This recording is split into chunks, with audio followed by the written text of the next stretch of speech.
Welcome on into an extra special live edition of the Between the Hashmarks podcast. As always, I'm Matt Lombardo, joined by my friend, colleague, mentor, the purveyor of the Too Deep Zone, Mike Tanier, and a cast of thousands filling the room here on Substack Live. Mike, a momentous news week, a momentous news day, feels like the perfect opportunity to just go ahead, flick the switch, do it live, and welcome the people on into the podcast today.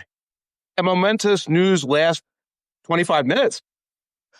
Pretty excited. We really lucked into this because there have been many times where we've recorded a podcast and then there's a big signing or a trade that happens 20 minutes after publication or at least after we go off live. But the Giants make the news of the day, which we'll get into in a little bit here. But if you enjoyed the podcast, a little bit of housekeeping for you. Please go ahead and subscribe in the Apple Podcast Store. Leave us a 5-star review and rating. Those ratings really do help grow the show. And whatever you write in those 5-star reviews, we will read it on the air on the show the following week. Please subscribe to the Too Deep Zone on Substack if you enjoy Mike Tanier's exclusive blend and brand of deep dive analysis, analytic interpretations, Superman and superhero jokes and comparisons, the whole kit and caboodle in one elite place. Subscribe to the Too Deep Zone on Substack. And of course, you can subscribe to Between the Hashmarks on Substack as well. Mike, just a busy, a chaotic NFL Sunday, followed now by a pretty big news-breaking Tuesday as the New York Giants announced the move from Russell Wilson to Jaxson Dart a week earlier than you and I might have expected, but Dart Mania has arrived. The fuse is lit. The fuse is lit either on the start of Jaxson Dart's illustrious career or the end of Brian Daboll's career with the Giants, or both. Going to tell you right now, I'm a little upset. As of about 11:30, I was putting the finishing touches on a mailbag filled with Russell Wilson, Jaxson Dart questions. And I was basing everything off of yesterday's Daboll mutterings. His mutterings of kind of, sort of, maybe we're evaluating everyone. But now I got some editing to do. For sure. And, just the quick dive into what this means and how we got here. My big question right out of the chute is, what exactly was the point of playing Russell Wilson for those first 2 games anyway? If Jaxson Dart did what he did during training camp, and people were so excited by Jaxson Dart and what he did in the summer and what he did in the preseason, if you were so excited in that Giants building by Jaxson Dart, what was the point of sitting him against the Commanders, against a pedestrian Cowboys pass rush, and against the Kansas City Chiefs in primetime? Was it really just about getting Andrew Thomas back and healthy? Was it just, are we going to wait until the All-Pro is back and on the field to throw Jaxson Dart out there? Because Russell Wilson, 0-2, 59.1 completion percentage, 778 yards, 3 touchdowns, 3 picks, 3 losses, including a very dismal showing against a very vulnerable and beatable Chiefs team. Mike, what was the point? Well, we can make all these sort of reverse engineered hypotheses about Andrew Thomas, or we're not going to give him the start in Big D because that would be panicky, or against the Chiefs because that would cause panicky, and Steve Spagnuolo's defense. He's going out there against a 3-0 Chargers team, the Jesse Minter defense, a very strong Chargers team. This is not like a soft landing spot by the right. Next week would be the soft landing, except after that, I think it's Eagles, Broncos, Eagles, or Eagles, Vikings, Eagles. I forget what it is. So there's no soft landing spot. Hey, you want to do something so you won't look stupid? Do something so you won't look stupid. You'll end up looking stupid. Do things so you'll end up being smart. Be proactive. Be forward-thinking. If you're like, well, I'm just going to throw Russell Wilson out there for a few weeks so I look like I'm patient, I'm conservative, I'm making decisions, and that's going to make me look like the smarter, shrewder coach. It doesn't. It makes you look like you were procrastinating, like you could not make up your mind. And now we're 3 weeks into this, and we're exactly where we thought we'd be 3 weeks into this. Russ looks flash. Yeah, no doubt about it. And the Chargers, they come in with the 11th ranked passing defense in the league. So as you said, this is not the soft landing. Bo Nix, they held under wraps, 153 yards and a touchdown. He still had an 87.6 passer rating, obviously a losing effort for the Broncos. But I guess you throw him out there in front of the home crowd. You get Andrew Thomas back. Oh, by the way, Tyrone Tracy's banged up, so you're not going to have one of your top running backs out there. I'm not going to say it's a panic move for Brian Daboll and the Giants, because the other side of me is arguing that if the kid is ready, you play the kid. But if you're the Giants, it's now okay. You've tied yourself to this horse. Your future Right. as the Giants head coach is now tied to Jaxson Dart's trajectory the rest of the way. And I don't know about you, but based on what I've seen from this offense, I don't know how much higher Jaxson Dart can raise the ceiling. He's got to be, more efficient at connecting with Malik Neighbors, but he's certainly not lowering the floor on what we saw in that fourth quarter from Russell Wilson on Sunday night. Yeah, what did you think of the end of that fourth quarter? Um, the four throws to the turf in the end zone and the tunnel monster at MetLife, I give you guys a chance. You know what I mean? And then Russell comes out the next day and says, "Oh, you got to block out the noise and this, that, and the other thing." Yeah. It just seemed like by at that point in the game, at that point of the season, I think maybe even Russell Wilson had come to grips with, "Hey, this offense isn't working. I'm going to go collect a check and put on the hat and put in the earpiece and be a spectator." The best part of it, like I watched it and I was like mystified. I was perplexed. The next day I'm on a radio show and they're talking about the intentional grounding penalty. And the 3 plays after the intentional grounding penalty, which were 2 throws through the back of the end zone and the draw play. Yes. The draw play.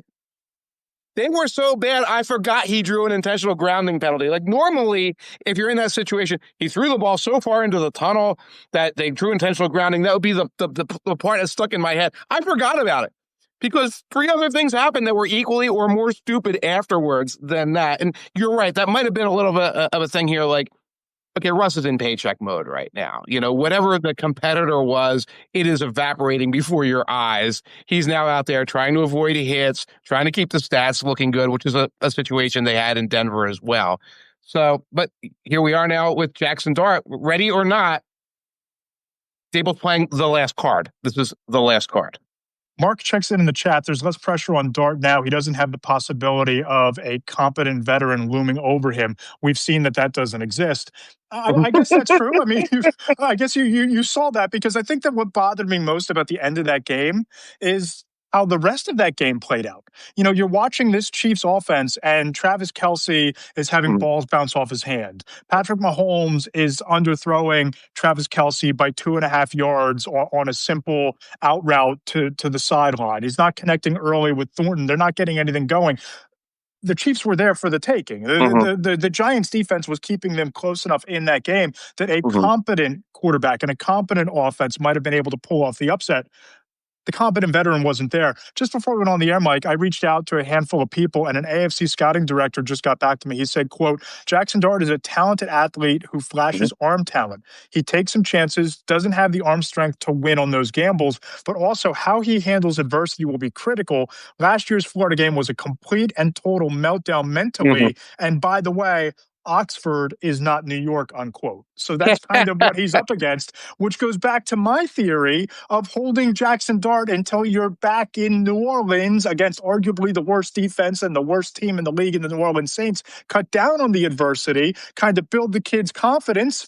But I think Brian Daboll felt that he was left no choice after Sunday night but to make this move. Also, where is Jameis? Where's Jameis? Where's Jameis? I mean, I'm not advocating it, but that's sitting there as a possible solution. But I think that scouting director, that goes with things I saw, where if you were watching Dart against Arkansas or against like the weaker opponents, he looked like the best thing since Andrew Luck, absolutely, honestly. And then if you saw Florida, Georgia, there was another real powerhouse on their schedule. He could not move the ball at all.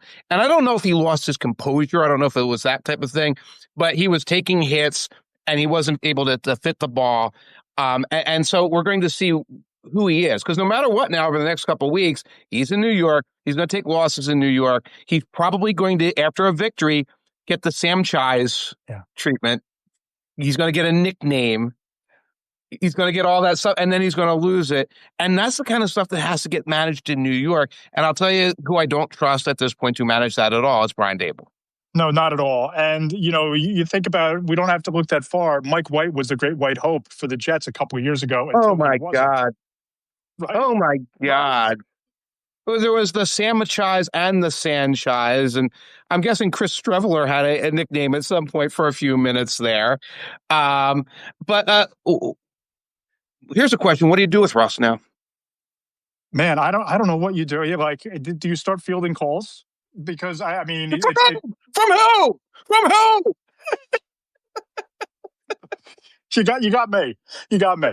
But I mean, if you can just unceremoniously dismiss Daniel Jones by benching him, making him the scout team safety, and then granting his request to be released, well, you got to do something. I don't think that Russell Wilson is the kind and gentle mentor type that Russell Wilson would relish, or Jameis Winston rather would relish being. Jameis he exudes those vibes. Jameis seems like he knows what he signed up for. You know, going to New York on that 2-year deal.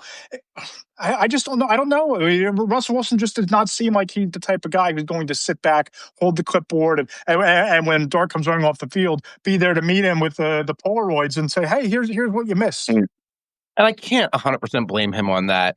The thing is, now that it's gone, if they have the mutual decision to walk away, that might be the best for everybody, because it's not really logical to say, oh, now you have to be this guy, and you're not a team player if you're not this guy. You got a Super Bowl ring, you've got Pro Bowls, you've got all these other accolades, you've got Ciara. The phone calls will come from like reality shows looking for a host. Yeah. That's where they're come from. So it might be just 58 or whatever it is. It'll be a Big Brother next year, right? Right, or whatever. Survivor. Put him on an island, Russ Island. He can throw moonballs on Russ Island on Survivor. Love Island with Russ and Ciara. There you go. Let them host. It's done. It's good. It's watchable. It clicks, baby. The Giants offense still click, but that clicks. Speaking of Love Island, the NFC North, that race kind of got turned on its ears, and it's become a love-hate relationship, I think, in terms of what the Packers are or what they aren't, what the Detroit Lions are or what they aren't. And, of course, you saw Isaiah Rodgers just completely take over the game with the greatest performance ever by a defensive back in NFL history against Jake Browning and the fighting Cincinnati Bengals running out the clock on Zach Taylor. But when you just look at the two teams at the top of the division right now, where are you at on the Lions and where are you at on the Packers? Because it feels like Monday night in Baltimore, based on what happened on Sunday afternoon in Cleveland, Mike, maybe that script flipped just a little bit. It rebooted.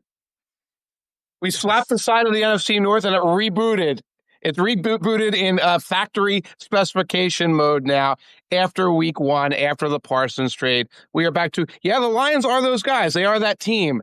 The culture matters. The infrastructure matters. Campbell matters. Goff is better than all the smart outs say he is, et cetera, et cetera. And we've rebooted the Packers on yes, Packers are a playoff team. Yes, Parsons has improved them. Yes, there are still problems. Yes, this is not perfect. And they're the two teams at the top. And we've even rebooted the Vikings at, they've got their backup quarterback out there and they're playing well, which is pretty much Vikings to fall. So they've been reset. For sure, I talked about this on the nightcap recap with Joe Stazak late on Sunday night, early Monday morning. It has become autopilot quarterbacking in Minnesota with Kevin O'Connell. Carson Wentz, it almost doesn't matter. As long as you're semi-competent, you're going to do fine, especially with Brian Flores' defense. You know, if you had to ask me, am I in or out on the Lions or the Packers? And you know how optimistic I've been about Green Bay, how much higher I felt Micah Parsons lifted their ceiling, that they might be the legitimate biggest threat to the Eagles, if not already the team to beat in the NFC. After what I saw Monday night in Baltimore, what I saw the Lions do, I feel like I'm shifting back towards riding with the fighting Dan Campbells, because when you can run the ball the way they did, and against, I know that the Ravens defense was banged up, but Mike Green was still there. And he had a couple big impact plays where there were impact plays to be had. But Jahmyr Gibbs, 67 yards, 2 scores, really the focal point of that offense. Dave Montgomery, 151 rushing yards, 2 touchdowns. He averaged 12.6 yards per carry. I know he had the 2 chunk plays, but it felt like 5 yards, 5 yards, 12 yards, 57 yards, 5 yards, 13 yards. Every play was a chunk play. When you can do that, and when you can play defense the way they did against that roster and that quarterback, man, it just feels like they've somehow figured it out again in Detroit. Both teams are for real. That's it. And the Lions gave us all these reasons for pessimism with their injuries and not adding guys, and then losing in week 1. It's like, okay, yeah, we were pessimistic. Packers gave us all these reasons for optimism with the Parsons trade, big week 1 win, big week 2 win. Okay, Golden's playing well. And we got maybe slightly over optimistic, but there's no reason to not still be optimistic for that team. and they're both going to be very, very good. And it's like, all right, here we are again. With that particular division, you can start crossing teams off the bottom. I don't think the Bears are going anywhere, so you can start crossing those off. But that's where we are with these teams. By the way, last night you saw the touchdown that was the little pitch to Amon St. Brown, and then he pitched it to. I have the 3 TVs in the command center for Sunday. I toyed with the idea of during the podcast just having that play on replay on all 3 so that I could watch it and relive the joy of it over and over again. Just a thing of beauty. I loved it. I can't wait to watch a bad team try it. I cannot wait to see the Giants version of that. I can't wait to see the Tennessee Titans version of that. There are going to be balls bouncing all over the Lord's creation as they try to replicate that play instead of running like a quarterback sneak. Absolutely phenomenal play. By the way, I did see you on your Sunday night podcast with your sniffer of whiskey in your hand. Yes. I see how it is. I see how it is. I see how the sausage gets made. Open invite to you. But I know that Sundays are chaotic for both of us writing the column. If you tell me any Sunday you want to jump on, you're on the marquee. It is the Between the Hashmarks podcast with Lombardo and Tanier. If Tanier wants to join, come on over. To be clear, after Jordan Davis's blocked kick return, we put up a round of shots at the bar. I could not have had another glass of whiskey at like 10 o'clock at night. That would have been it. It would have been more typo than article on Monday morning. So it could not have been done. No doubt about it. But what a great, the image of them actually designing that play, where the initial handoff to St. Brown, Jared Goff handed him the ball vertically, so it could be an easier pitch on the run. Just to think that with that level of detail, that a good team is going to practice it like that. You brought up, the bad team running it. My mind eventually automatically goes back to when the Wildcat was taking the NFL by storm, and I was covering the Eagles for NJ.com, and at Lincoln Financial Field, I happened to watch the Eagles try to run the Wildcat, and the backwards pass that went like 4 yards back behind the line of scrimmage just seemed like it was a complete and total mess. You're right. It's going to be like football follies when Zach Taylor gets his hands on this play. Oh, gosh, yeah. We're going to put Jamar Chase in the backfield. We're going to have him pitch it to Chase Brown. No, just throw a bomb. Just throw a bomb to Chase. Don't try this. Don't try this at home, people. For sure. And Monday night was a fireworks show of a way to end what was really a thrilling, chaotic, insane NFL Sunday. But going into it, I have to coin the nickname. It's Mike Stradamus here, because I think it was last Wednesday. You write this really in-depth, deep dive feature, which is really the trademark of the Two Deep Zone. If we get down to brass tacks, it's not just that you're the best in the business. It's that you're the best in the business at putting together stories like this, where you take the analytics, the stats, and you weave this narrative together like you did with the kickoffs and how the kickoff rule was making it a play again. And all of a sudden Sunday, we get Jalen Lane with a kickoff return for a touchdown in Washington for the Commanders. And you get a 95-yard Torrey Horton kickoff return for a touchdown for the Seahawks. The NFL is getting what they wanted. And if they haven't called you to join the panel of script writers, maybe they should. Oh, I would love you. Please let me do the wrestling scripts for the NFL. But thank you very much. And Debo had a long return also for the Commanders, and he wound up as the cover person on that. And then the flip side of that, because what we're talking about is, yes, you're seeing all kind of diversity of strategy right now. Where, Debo Samuel, he's a kickoff returner again. We're not like saving him for offense because that's an important play. And then you had the Eagles. And block kicks and everything aside, but when the Eagles were trying to do a kickoff return, it was hilariously bad. Hank Bigsby looked like he was a toddler trying to chase a squirrel around in the backyard. It was tough. Falcons had the same problem. The Falcons have Ray McLeod, who's been returning kicks since like 2018, and he can't return these kickoffs. And what you're seeing is some teams have like their kickers are like, I guess it's a sand wedge. You golf, like if you're trying to drop like a floppy doodle like shot onto like a wet green, what do you use? It's like a lob wedge, right? Like a lob wedge, get a lot of height and have it just stick it. And Josh Carty was just, I talked to a special teams coach over the summer, and he said, look, we had plays drawn up as the kicker on how to defeat this thing. You have to land it in certain spots, and it has to be a certain, launch angle coming off the tee to make it happen. It seems like the Rams, I wrote this in the column, Mike, it's like for the first half of that game, they decided that they were not only going to follow the Eagles' owner's manual of complementary football, but they wrote the special teams addendum because Cardi became a legitimate weapon. He became an actual component of the game because they buried the Eagles from a field position standpoint at every opportunity they could because of the squib kick strategy. And he did the same thing against the Texans. You go back to the Texans game, I think they were at the 15-yard line a couple of times where they're wobbling it in there. Looks like the Panthers guy also has a wobbler in there, and different kickers have different things. It's got to be a skill that not everyone has mastered, that some are better at than others, that some have been taught to do a different way than others. And I'll flip this around in the kick returners because I mentioned that, Ray McLeod couldn't do it. Tank Bigsby's been returning kicks for a couple of years. He wasn't able to do it. Turpin has some big returns for the Cowboys, but he has a couple fumble dumbles, too. When are football players taught to catch a bouncing ball ever? Well, I'll tell you this. My football career ended at 95 pounds, Pop Warner. Okay. I was essentially the tight end. And we were not taught to catch bouncing kicks or bouncing punts or how to recover bouncing balls. So, unless it's changed in the last 28 years, 30 years, whatever it's been, I don't know that it was ever taught. We've watched for special teams return drills for years. Now, granted, we are always texting and tweeting during the special teams returns, but we are there. And of course, the kicker and the punter are practicing their long kicks and punts, or they're using a machine, and the guys are catching them in the air. You catch punts in the air, you catch field goals in the air. I mean, kickoff returns in the air. Obviously, you catch interceptions and passes in the air. Defenses will sometimes do a fumble recovery drill every once in a while, so you're picking up a loose ball. I always looked at that. First of all, it'd be 5 minutes during the course of the entire practice, and I always thought that was a morale booster. Yeah. Oh, we got a touchdown, and the guys high five and they shout at each other if they bobble it or whatever. So ends 5 minutes early tomorrow. Yay! Yeah. If you recover this cleanly, all that kind of stuff. That's kind of like how the fumble return drills work. And so now kickoff returners are catching on one hop. Yeah. Like they have to be short stops. Right. And they're just not equipped to do it.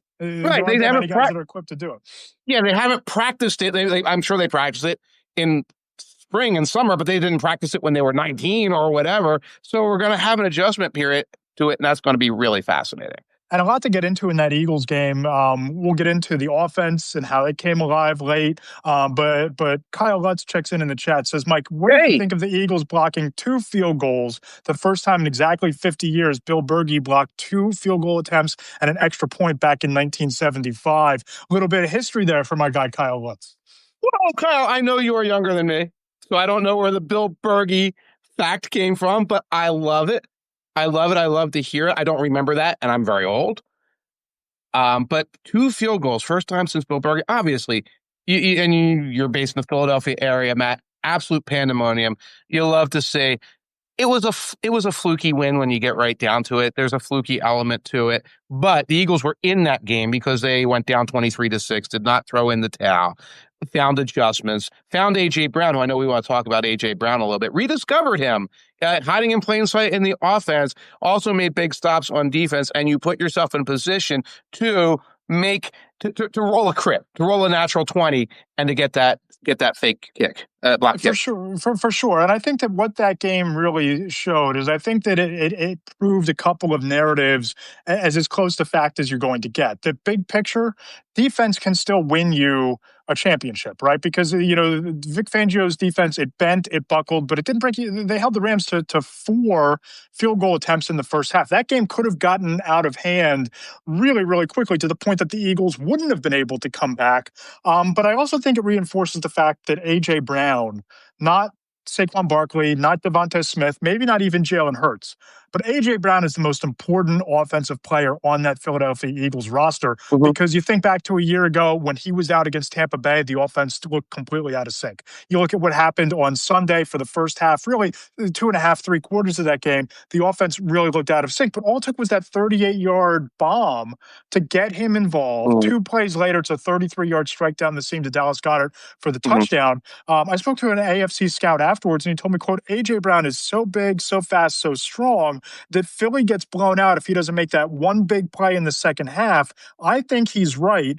They really should get him the ball more. They should get him the ball a lot more, unquote. Yeah, and Tom Brady was saying the same thing during the broadcast. I'm going to try and do my Brady voice here. It really doesn't have to be that complicated. Tom Brady sounds a little bit like David Lynch. It's what you got to go way up in the nostrils here.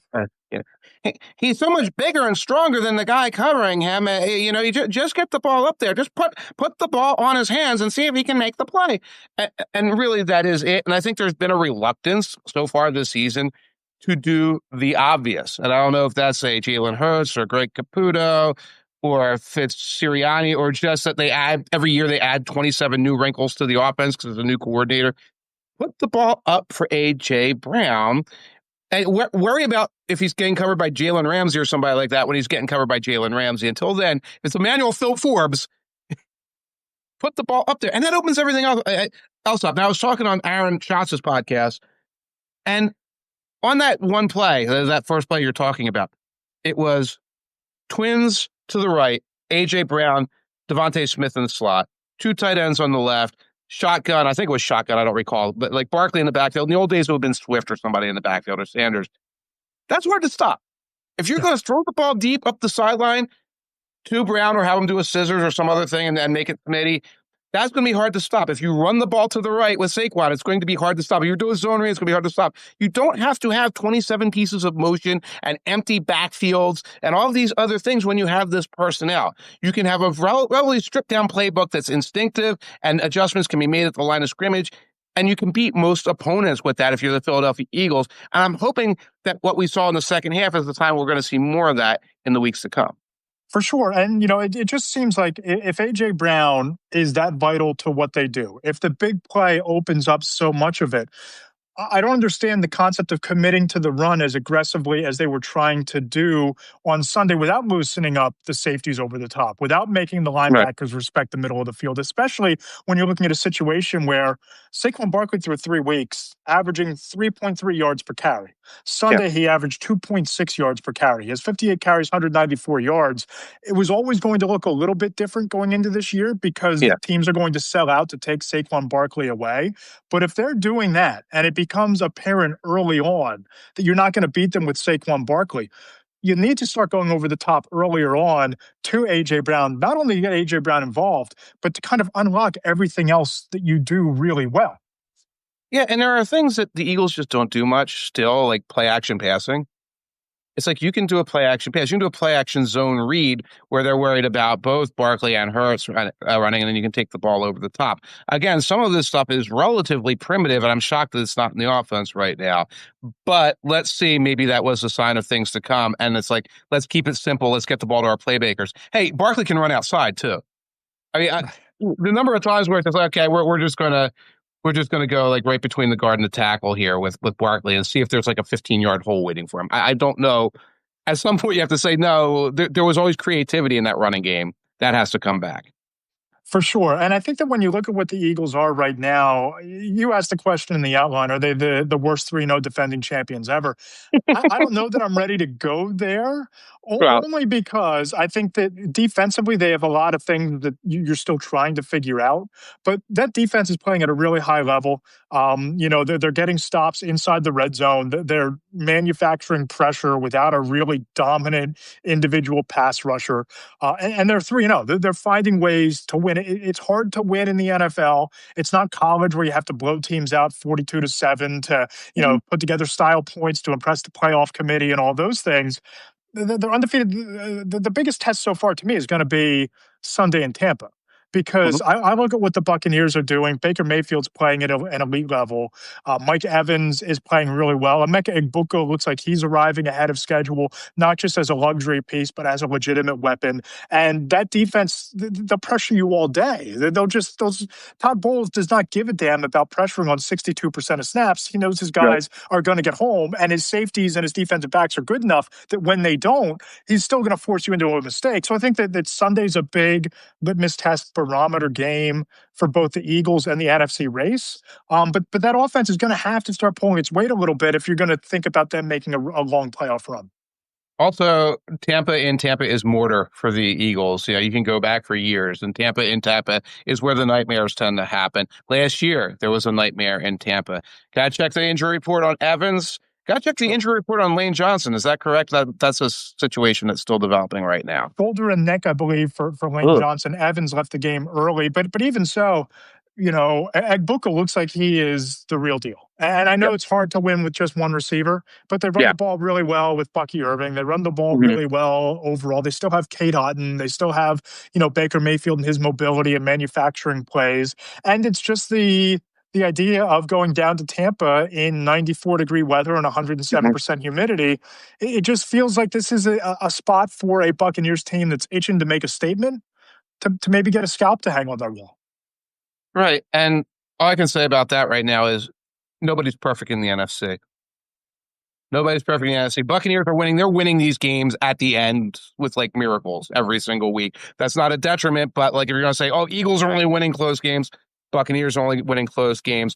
Lions looked like they took a knockout punch in week one. They're back. Packers looked unstoppable. They've fallen by the wayside. There's no Bills. There are no Buffalo Bills in the NFC. So go out there with your flawed selves.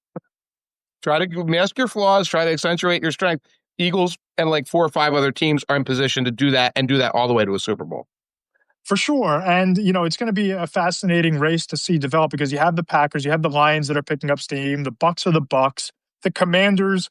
Look, I was impressed by what Washington did, not because it was the Raiders, but the fact that they won in all 3 phases without Jaden Daniels. And you're starting to see Jalen Lane make really, legitimate, tangible contributions. You're seeing Brian Rodriguez emerge. You're seeing the 6th-round running back, Bill emerge as a complementary weapon. The defense is playing really, really well. People were really quick to write off the Commanders after that loss in Lambeau. Not so fast, my friend. I still think Washington belongs in that conversation. There aren't any elite teams, but I think there are a lot of really good teams that are going to make it a compelling race for the entirety of the 17-game season. Including the Rams, who are kicking the snot out of the Eagles through 2.5 quarters and made some mistakes on their end. Otherwise, they'd be talking about them as a 3-0 team. And I don't want to rule out the 49ers, although... you don't want to rule them. You of all people aren't ready to write them off. I cue the MASH theme here and just start singing. Hawkeye, BJ, and Colonel Potter are going to rule them out right now. Credit to them for the effort they're doing. I can't see it now. With Bosa gone, it's a bridge too far in a very tough division. But okay, we'll see. Yeah, and losing your top pass rusher, that's never good for anybody. Brandon Ayuk's still working his way back. Jawan Jennings didn't play on Sunday afternoon.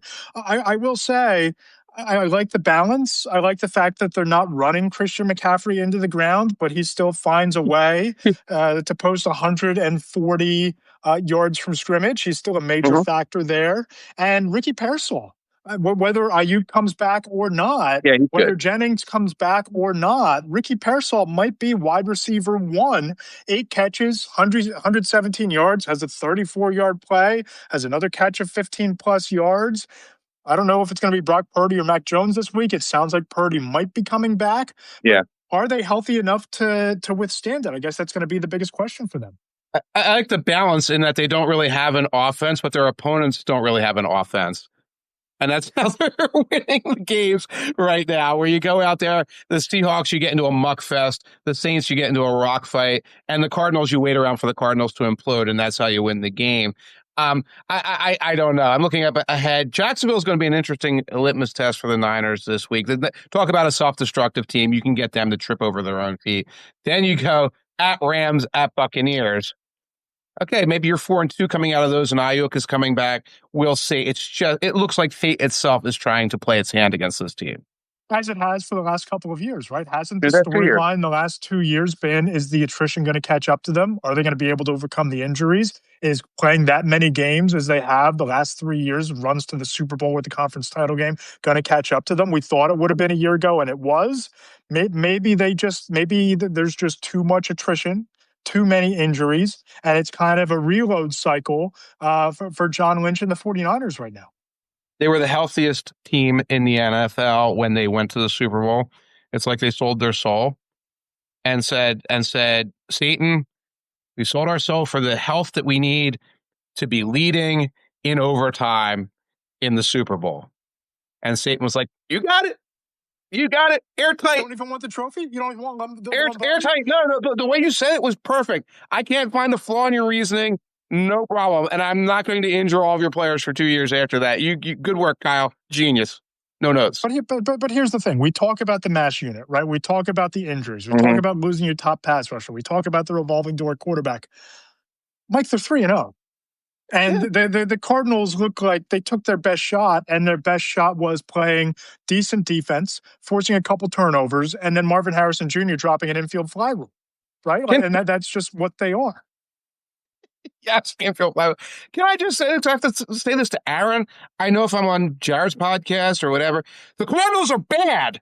The Cardinals are not a good football team. Stop thinking it. Stop going with like your weird priors about DVOA projections or look at all the guys they signed. Or, if everyone develops right now and Marvin Harrison Jr. decides he really wants to play football and not just like be a fail son, it's not happening. They barely beat the Saints. The Saints went on to lose by 97 points. The Saints can't cover a punt return, and the Cardinals played them to the absolute wall. It's not a good team, not a good team, not a good team. I'm tired of hearing about them. You don't watch the games. None of you are watching the games. I'm calling it right now. I saw the game. I was watching it on Sunday afternoon. It was there were three. My favorite kind of NFL Sunday is when there's only 3 4:00 games, or at least 3 meaningful 4:00 games that matter, because I have 3 TVs. So I don't have to mess around with the red zone on one of them. I can actually watch all 3. Got to do that with the 49ers. The Cardinals put the fear of God into them, and then Marvin Harrison decided that he has 3 left hands. They put the fear of God into Mac Jones and Chungus or whatever the guy that the 5th-string tight end's name is, and Ricky Pearsall and Kendrick Bourne and Marquez Scantling and all these backups, and we're taking it to them. We got a 2-point lead. You were watching Broncos Chargers. Yeah. And you were watching Bears Cowboys like everybody else was, and sort of tutting and ho-hoing around. And you were looking over from time to time to check the score on the third one. You were. Admit it. You know me too damn well. I know everyone. It's human nature. No one's like, I got to watch Mac Jones versus Kyler Murray today. Kyler Murray's father was not watching that game. He was watching. He was like, I wonder what Caleb Williams stuff to. I got to see that. That said, the toughest opponents, the rest on the schedule, they still have the Falcons, who decided they no longer want to play football. They have Jaxson Dart in New York. They have the Cardinals again. They have the Panthers, which they got the benefit of the Falcons deciding they don't want to play football anymore. Yes, they have the Brown. They have Jim Schwartz's defense in Cleveland, but they have Tennessee. They have the Bears. They have a rematch with Seattle the last week of the year. You might be looking at this as a 13-4 49ers football team just by the graces of the schedule, and then finding a way to figure it out. And we all get to pull our hair out again in January trying to figure out how did this team do what it did. It's because that division stinks. You're right. The division stinks. It stinks. It's terrible. The team you have to watch out for is the Rams, and the other team you have to watch out for is the Seahawks, who I don't think are a great team by any stretch of imagination. 2 convincing wins, 1 against a waiver wire and matching helmets, the New Orleans Saints. But they're healthy, and they have a stout defense, and they're starting to figure things out on offense. But I think the team you want to see coming out of that division, watch the Rams. The Rams kind of coughed it up this week. I think they're a solid overall team. Yeah, I think you're right. I think the Rams are the sleeper. I think the Seahawks have the picks there, the pieces there. Mhm. I want to go back to the AFC, and one of the teams that we've talked about as one of the best teams in football, probably dating back, to the summertime, and maybe even to free agency and after the draft, thinking they have one of the deepest rosters in football. That's the Baltimore Ravens. Mhm. They're now 1-2. Yeah. Or 2-1 rather, and I don't know 1-2. 1-2. 1-2. Stick with the brain. So the brain was right the first time. The Ravens are 1-2, but they have all of these pieces and they have Mhm. Lamar Jackson. But I don't know what to make of them when they let what happened to them happen to them in their own building last night. Here's a couple of things. One is there's a Derrick Henry problem right now. Yeah, big Get time. Getting washed comes in all shapes and sizes. You do not know how the wash monster will come. It might come in the form of fumbles. And Henry is 3 for 3 with fumbles over the last 3 weeks. That is a legitimate concern. His fumbles were big contributors to both of their losses. So this is a team that can win without Henry. They've got other running backs. If Henry is not that guy anymore, they were good without him in the past. They can be without him in the future. I don't know how you even approach this, because I can't imagine sitting in the offensive coordinator room saying, "Yeah, maybe we should bench Derrick Henry." Those words could not leave my lips. No. If But you know what in a you real do? Inside of 6 minutes, if you're leading, those handoffs go to Justice Hill until proven otherwise. Right? I mean, if you ride Derrick Yeah, Henry for 3 quarters, maybe this is the magic formula to keep Derrick Henry fresh into January when you need maybe. him most too. Is, hey, fourth quarter time, it used to be the rock hammer of Derrick Henry. Mhm. Well, we're going to give it to Justice Hill. Until you earn those carries back, until you can go weeks without fumbling, it's Hill time. Forget Miller time. It's Hill time. You don't sell that to him or everyone else in the roster that way. You sell it the way you said it. We're keeping him fresh right now. Those carries can go to anybody. Hill's a veteran. Okay, we're keeping Henry fresh for January. Derek, we're keeping you fresh for January. And then that way, in the room, it doesn't come across like, okay, this is chaos. On the one hand, I think the Steelers are frauds. And I think the Bengals kind of demonstrated that let's look out below right now. I do like Jake Browning. I don't like their offensive line. Oh, so you're the guy. You're the guy who likes Jake Browning. You're the one. Yeah, I like Jake Browning. I like Jake Browning. Okay. Okay. I'm still a Brown Lieber. But I don't believe in their offensive line or their defense. So that's it for them. So I think that the Ravens will be fine. They're going to be a playoff team. I think they'll still win that division. Here's the problem. Here's your reward for having faced the Bills and Lions already. Chiefs, Texans, Rams. Okay. So the Texans are right now. They have zero offense. They have less than zero offense. Their defense is still tough. You can't disregard the Chiefs as bad as they're struggling, and the Rams are a very strong team. Yeah. In Arrowhead, too. I mean, tough place to play. We're going to get to that game in a little bit, I'm sure. But, for all the issues and all the hand-wringing about Derrick Henry's fumbles, and rightfully so, and you had the really awful fumble by Lamar Jackson last night, too. Yeah. The defense gave up 6 yards a carry. The defense gave up 426 yards. And I know that they were missing a couple guys up front. Yeah. Like we said, Mike Green, first-round pick, playing at a really high level, still made a couple of big plays. You can't give up 426 yards of total offense. You just can't. I mean, that can't happen. You can't. They are facing one of the great running games. They are without Mandabuke, as you said, Van Noy, Vaporware Alexander. Forget him; he's never coming back. I'm not super worried about that because I saw them out physical the Bills, right?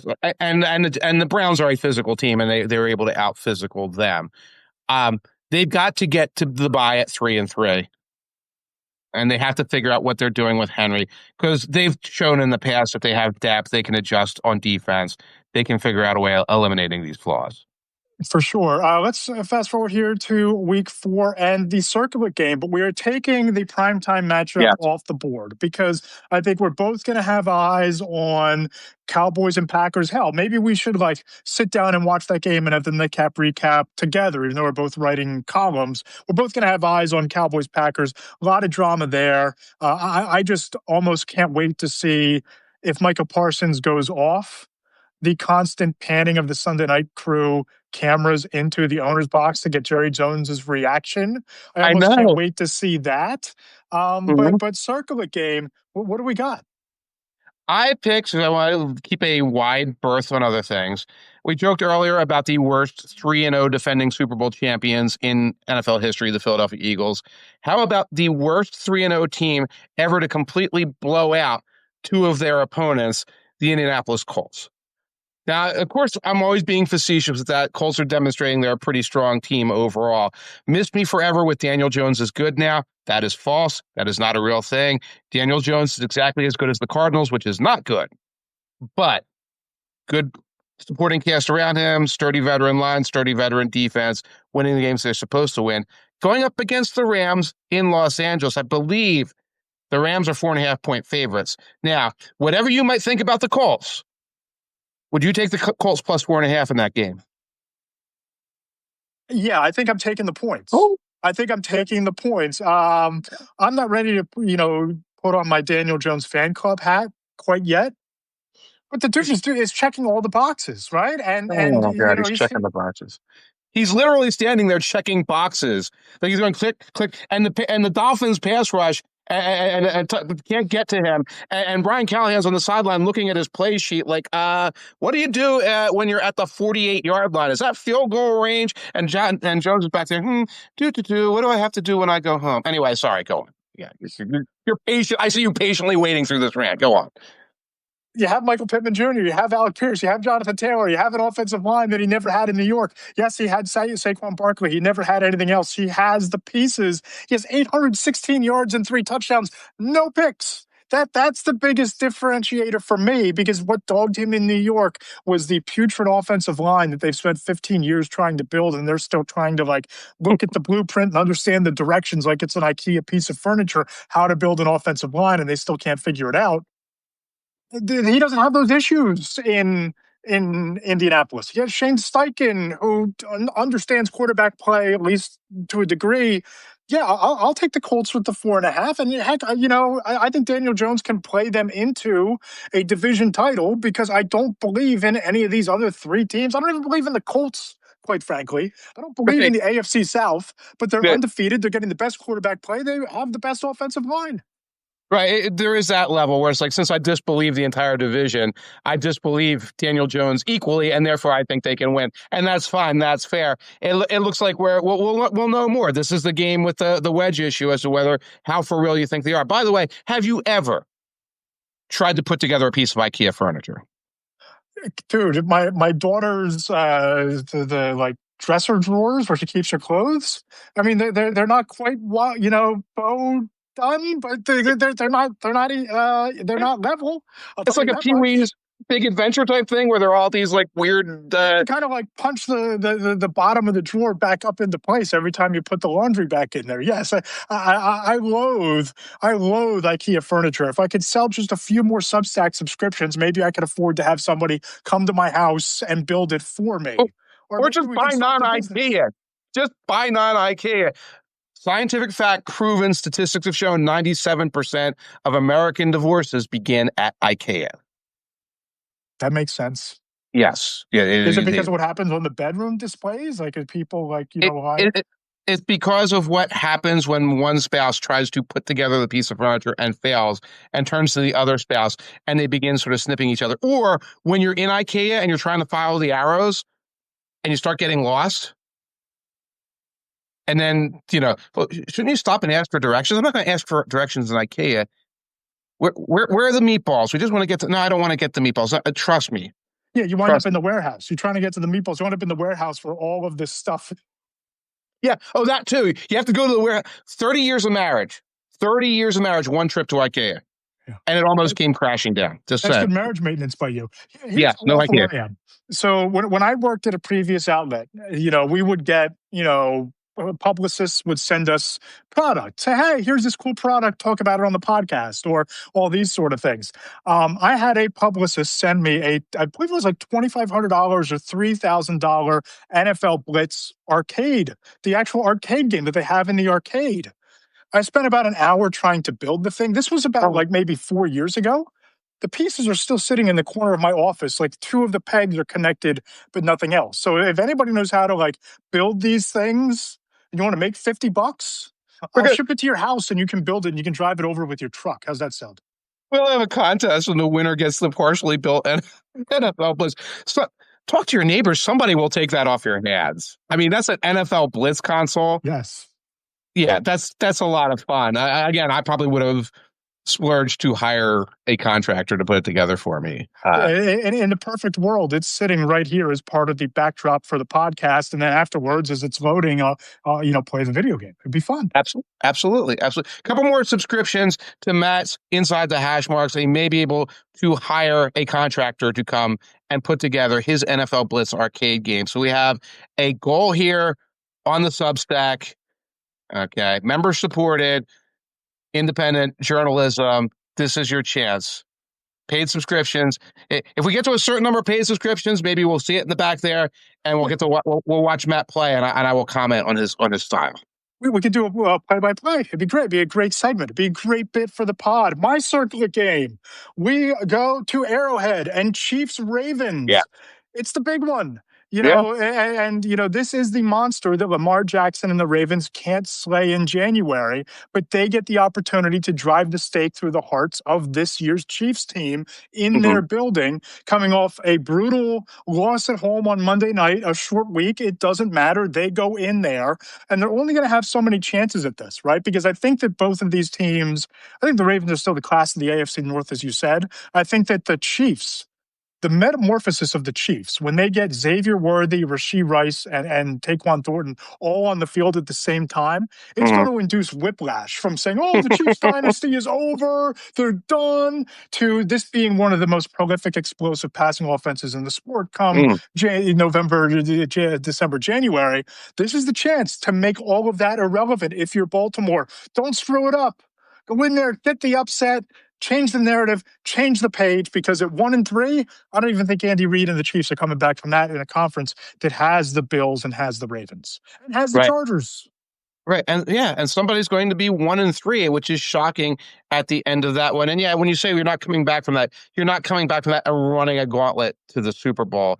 And that becomes very hard for both of those teams, where if you say to the Ravens, okay, your reward for all this will be at Arrowhead, at Buffalo, that's a problem.